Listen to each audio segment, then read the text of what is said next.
Say amen if you're a tenor. Bass? Any sopranos? Isn't it better when they all work together?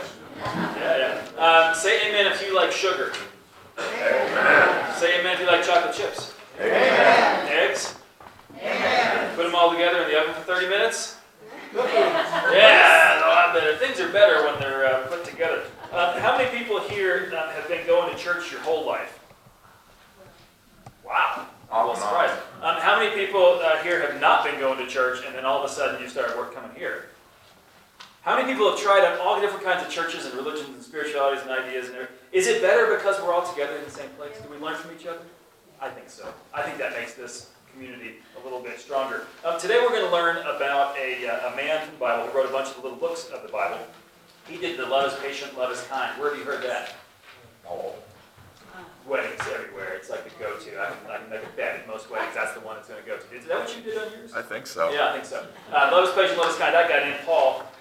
Paul had been a really strict Jew. Like he was very organized and strict. And then he became, he convinced the early Christian church to become open and welcoming and inclusive.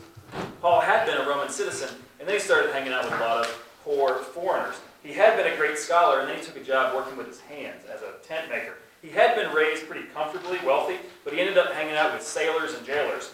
He had been young and healthy and strong. It rhymes, sailors and jailers. They could probably curse a lot, I don't know.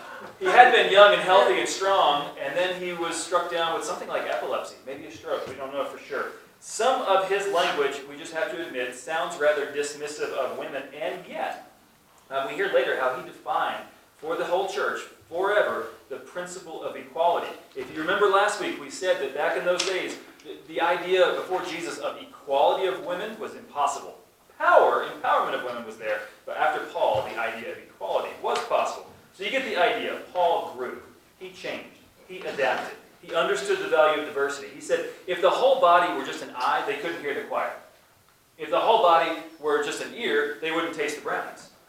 He said about the church, if the whole church were just all teachers, who would help the needy? Who would pray? Who would welcome the stranger? If the whole church were all preachers, everyone would just keep talking and no one would be able to listen, right? Yeah. So I'll stop talking. You get the idea. That's Paul. Last week we learned a new song that we can all share together. They're up here to help us with that. It's the insert in your bulletin. Men, you get to sing all verse